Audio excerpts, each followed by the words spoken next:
नमस्कार, live news में आपका स्वागत है। अगर भारत के खिलाफ अमेरिका ने 500% टैरिफ लगाया तो क्या होगा? ट्रंप ने कहा, मुझे बस एक चीज रोक सकती है। आपको बता दें कि रूस से तेल खरीदने वाले देशों पर 500% तक टैरिफ लगाने वाले अमेरिका के नए बिल पर अब चर्चाएं और तेज हो चुकी है। रशियन सैंक्शन बिल नामक इस बिल को द लिंडसे ग्राहम बिल भी कहा जा रहा है, क्योंकि इसे अमेरिका के रिपब्लिकन सीनेटर लिंडसे ग्राहम ने पेश किया है। ऐसा माना जा रहा है कि अगर ये बिल पास हो गया तो अमेरिका को भारत और चीन जैसे देशों के खिलाफ दबाव बनाने का मौका मिलेगा, ताकि उन्हें रूस से सस्ता तेल खरीदने से रोका जा सके। ऐसे में भारत के पास दो ही विकल्प बचेंगे, या तो भारत 500% टैरिफ का सामना करे या फिर रूस से तेल आयात बंद कर दे। अमेरिकी राष्ट्रपति ने लगातार ऐसे फैसलों के बाद ये सवाल भी उठ रहा है कि क्या उनकी कोई सीमा है। ग्राहम ने बुधवार को एक्स पर एक पोस्ट में बताया कि अमेरिका के राष्ट्रपति डोनाल्ड ट्रंप ने रूसी प्रतिबंध विधेयक को हरी झंडी दे दी है, जिस पर वो सीनेटर ब्लूमेंथल और कई अन्य लोगों के साथ महीनों से काम कर रहे थे। साथ ही ग्राहम ने यह भी कहा था कि यह बिल राष्ट्रपति ट्रंप को उन देशों को दंडित करने की अनुमति देगा जो सस्ता रूसी तेल खरीदते हैं और पुतिन की वार मशीन को बढ़ावा देते हैं। यह साफ है कि भारत रूस से काफ़ी भारी मात्रा में तेल आयात करता है, लेकिन अमेरिकी टैरिफ के बाद ऐसे कई आंकड़े आए हैं जिसके बाद भारत के रूस से तेल आयात में काफ़ी कमी देखी गई है। अगर ये बिल पास हुआ तो क्या भारत 500% तक टैरिफ लगेगा, तो इसका असर भारत पर क्या पड़ेगा? ग्लोबल ट्रेड रिसर्च इनिशिएटिव के फाउंडर अजय श्रीवास्तव कहते हैं कि अगर ऐसा होता है तो भारत का अमेरिका में निर्यात बंद हो जाएगा, यानी अमेरिका में भारत का 87.4 अरब डॉलर का निर्यात खतरे में है। अजय श्रीवास्तव ने कहा कि अब तक ट्रंप ने भारत के खिलाफ टैरिफ अपने स्तर पर लगाया है, लेकिन अभी जो बिल है उसे कांग्रेस से पास कराना होगा। मुझे नहीं लगता कि यह बिल पास हो पाएगा, लेकिन भारत को अपनी नीति स्पष्ट करनी चाहिए। भारत को अगर एक संप्रभु राष्ट्र की तरह रूस से तेल खरीदना है तो खुलेआम कहना चाहिए। अगर नहीं खरीदना है तो ये भी कहना चाहिए।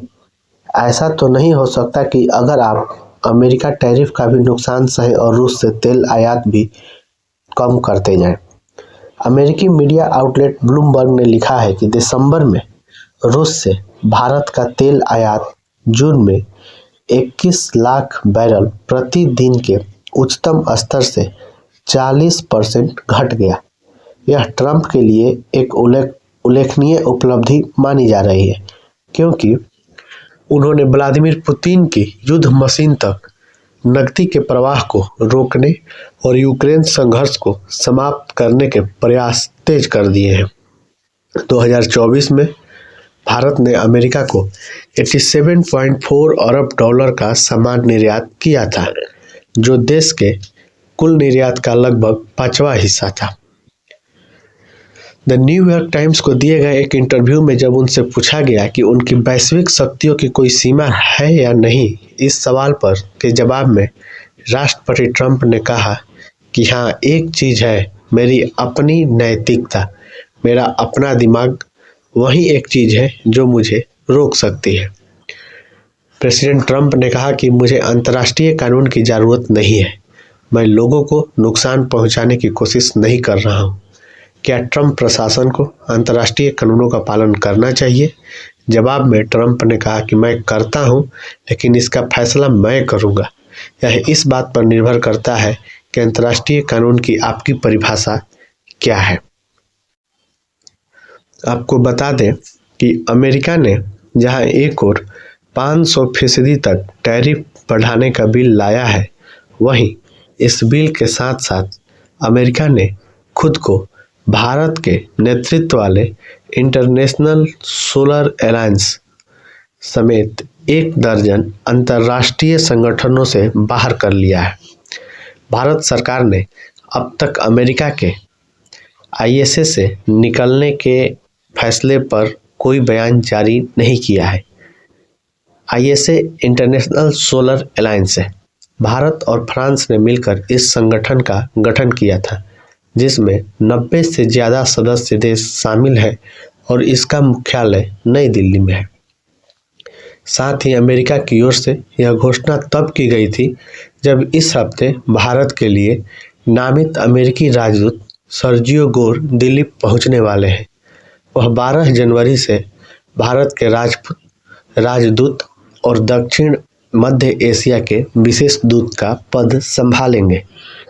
द हिंदू के अंतर्राष्ट्रीय संपादक स्टैनली जॉनी ने अमेरिका के इन फैसले को लेकर एक्स पर लिखा है कि देश सिर्फ ताकत का संतुलन बनाने के लिए ही गठबंधन नहीं करते, बल्कि उन्हें जो खतरे नजर आते हैं उसके आधार पर भी गठबंधन बनाते हैं।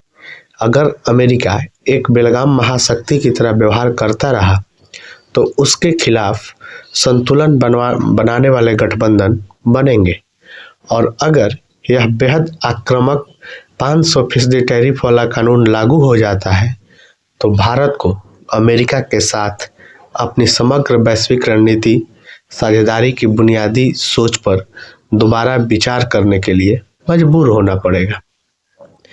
स्टैनली जॉली की इस पोस्ट के मद्देनज़र समाचार एजेंसी रॉयटर्स की एक रिपोर्ट बताती है कि भारत ऐसी साझेदारियों पर विचार कर रहा है। रॉयटर्स ने सरकारी सूत्रों के हवाले से बताया कि भारत का वित्त मंत्रालय चीनी कंपनियों के लिए सरकारी ठेकों में बोली लगाने पर लगी 5 साल पुरानी पाबंदियों को हटाने की योजना बना रहा है। साल 2020 में गलवान घाटी में इन दोनों देशों की सेनाओं के बीच हुई घातक झड़प के बाद ये पाबंदियां लगाई गई थी। इन नियमों के तहत चीनी कंपनियों को बोली लगाने से पहले भारत सरकार की एक समिति में पंजीकरण कराना और राजनीतिक और सुरक्षा मंजूरी लेना जरूरी था। विदेश नीति पर काम करने वाला थिंक टैंक अनंता सेंटर की सीईओ इंद्रानी बागची ने एक्स पर इस बिल और अमेरिका की रणनीति पर एक लंबी पोस्ट लिखी है। वो लिखती हैं कि लिंडसे ग्राहम का यह बिल पिछले 9 महीनों से ठंडे बस्ते में पड़ा हुआ था। अब इसे सामने लाया गया है क्योंकि यह अमेरिका और यूरोपीय संघ के बीच यूक्रेन के भविष्य को लेकर हुए एक समझौते का हिस्सा है। अमेरिका और यूरोपीय संघ रूस के सामने अपना अंतिम प्रस्ताव रखने की तैयारी कर रहे हैं। भारत को भी इस पूरे मामले में नुकसान है, लेकिन असली निशाना चीन है। अमेरिका अगर भारत, चीन और ब्राज़ील जैसे देशों पर प्रतिबंध लगाता है तो इसके बदले यूरोपीय संघ यूक्रेन को लेकर ऐसे समझौते पर राजी हो सकता है जिसमें कीव को मॉस्को के पक्ष में कुछ इलाकों को लेकर रियायतें देनी पड़े। भारत की नीति हमेशा यथार्थवाद और व्यवहारिक सोच पर टिकी रही है। इसी आधार पर मेरा मानना है कि भारत जल्द ही रूस से तेल आयात शून्य के स्तर तक ले जाएगा। भारत पहले ही 50% टैरिफ से जूझ रहा था। ऐसे में 500% टैरिफ टिकाऊ नहीं होगा। वो इसके बाद एक्स पर लिखती हैं कि दिसंबर और जनवरी के दौरान रूस से भारत तेल आयात में तेज गिरावट दर्ज की गई है। इंद्रानी बागची कहती हैं कि भारत रूसी तेल के बिना भी ठीक रहेगा और रूस भी भारत को खरीदार के रूप में खोने के बाद खुद को संभाल लेगा, इसलिए क्योंकि वैश्विक स्तर पर तेल की कीमतें अभी काफ़ी संतुलित हैं। वो बताती हैं कि पिछले 1 साल में भारत अमेरिका रिश्तों पर गहरा असर पड़ा है और आने वाले कुछ समय तक इस रिश्ते के आईसीयू में भी रहने की संभावना है। इंद्राणी बागची ने 500% टैरिफ तक लगाने वाले अमेरिका के बिल को लेकर कहा कि अमेरिका कांग्रेस से पारित होने की संभावना वाले इस कानून में राष्ट्रपति को छूट देने का अधिकार भी शामिल होगा। सूत्रों के मुताबिक किसी भी ट्रांस अटलांटिक समझौते में यूरोपीय संघ को कुछ विशेष छूट दी जाएगी। इसका मतलब यह है कि यूरोप बिना किसी रोक टोक के रूसी ऊर्जा खरीदता रहेगा। अमेरिका अब भी रूस से संवर्धित यूरेनियम खरीदता है। यह भी साफ नहीं है कि वह अमेरिका मौजूदा कानूनों के तहत 2028 तक खुद को छूट देता रहेगा या नहीं। मौजूदा नैरेटिव में इन तथ्यों को नज़रअंदाज किए जाने की संभावना है और ध्यान भारत और चीन को खलनायक के रूप में पेश करने पर रहेगा। चीन को हाल ही में लैटिन अमेरिका में वेनेजुएला को लेकर बड़ा झटका लगा है। रूसी तेल पर टैरिफ चीन के लिए भी बड़ा नुकसान साबित हो सकता है। इसके बाद ईरान अगला निशाना बन सकता है। ऐसे में अगर चीन रेयर अर्थ या मैग्नेट पर प्रतिबंध की धमकी देता है तो अमेरिका उसके खिलाफ दबाव बनाने की स्थिति में भी आ जाएगा।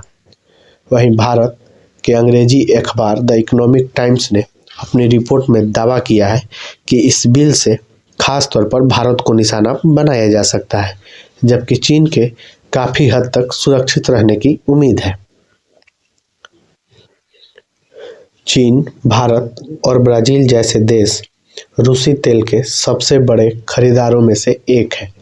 इस बिल से तीनों को निशाना बनाए जाने की बात कही जा रही है। हालांकि इकोनॉमिक टाइम्स अपनी एक रिपोर्ट में लिखता है कि रूसी तेल को लेकर अब तक सिर्फ भारत पर ही 25% टैरिफ लगाया गया है, जबकि चीन के खिलाफ किसी भी दंडात्मक कार्रवाई से परहेज किया गया है। ट्रेड एक्सपर्ट अजय श्रीवास्तव अखबार से कहते हैं कि अगर यह बिल सीनेट से पारित भी हो जाता है, जिसकी संभावना कम है, तो व्यवहार में इसका निशाना सिर्फ भारत होगा, जबकि चीन इसकी पहुंच से बाहर ही रहेगा। ग्लोबल ट्रेड रिसर्च इनिशिएटिव की रिपोर्ट कहती है कि 500% टैरिफ से भारत का अमेरिका को सामान और सेवाओं का एक्सपोर्ट प्रभावी रूप से बंद हो जाएगा। वहीं आरटी इंडिया से पूर्व वाणिज्य सचिव अजय दुआ ने कहा कि 500% ड्यूटी और कुछ नहीं बल्कि रोकने का एक साधन है। यह व्यापार को एक हथियार की तरह इस्तेमाल करने की तरह है। अभी हम 25% टैरिफ दे रहे हैं। अगर हम 500% टैरिफ देंगे तो अमेरिका में कोई भारत से आयात किए गए सामान को खरीद नहीं पाएगा। हमको जल्द से जल्द वैकल्पिक बाजार तलाशने होंगे। अमेरिका और भारत के इस तनावपूर्ण रिश्ते को लेकर आपकी क्या राय है? आप अपनी राय जरूर दें। दोस्तों, आपको ये खबर कैसी लगी? कमेंट बॉक्स में अपनी राय जरूर लिखिए। साथ ही वीडियो को लाइक, चैनल को सब्सक्राइब जरूर करें।